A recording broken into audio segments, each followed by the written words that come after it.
मोदी चाचा न बूझस दरदिया, नहीं भेजे ले आर्मी भरतिया, धीरे धीरे बीतता उमिरिया हो, असो हम बाड़े ही रहब, लागल ना नौकरिया हो, के करबनी दुल्हा कहवा ले जाई बरतिया हो। अरे मोदी चाचा आर्मी वाला वैकेंसिया काहे नहीं दे रहा है महाराज? ये तो एगो वैकेंसी था जो हम लोग अपना बाहुबल पे ले रहे थे।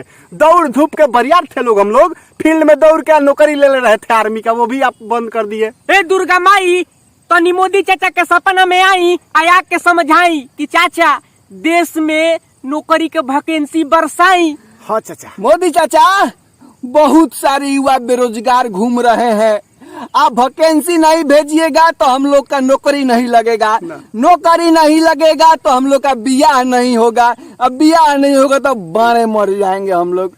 तो प्लीज वैकेंसी भेजिए, हम लोग का सपना है भाई कि नौकरी करे, शादी बियाह करे, 10-12 गो बाल बच्चा पैदा करे। हाँ। ताकि कंटीन से हॉर्लिक्स, बेबी जॉनसन, मेहरारू का लिपस्टिक सब। मेहरारू का लिपस्टिक कैसे लाएगा? मिलेगा? हाँ मिल रहा है, अब चालू है। हाँ। तो इस सब का सपना सपने रह जाएगा मोदी चाचा। बताइए। देखिए समाज में प्रतिष्ठा का न बात है भाई, तो हम लोग को कोनो इज्जतें नहीं दे रहा है चाचा। सब मेहनत करते हैं, हम लोग इज्जत कर दे रहा है कि नौकरी करने के लिए। बेरोजगार है सब, बेरोजगार है सब। हम लोग का आर्मी का बहलिया 4 साल से अपना ही दे रहे हैं चाचा। 4 बजे भोरे से दौड़ रहे हैं लोग कि भर्ती हो जाएंगे, वैकेंसी नहीं आएगा तो भर्ती का खाक होंगे।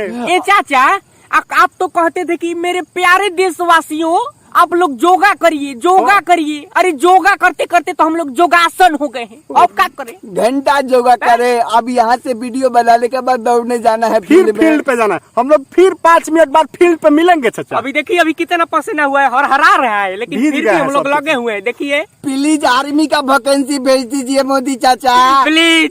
सब लड़का छछन रहा है चाचा, प्लीज। आर्मी वाला बहलिया भेजिए चाचा। चलना है ना मित्रों? अब जय हिंद, जय भारत। जय भारत।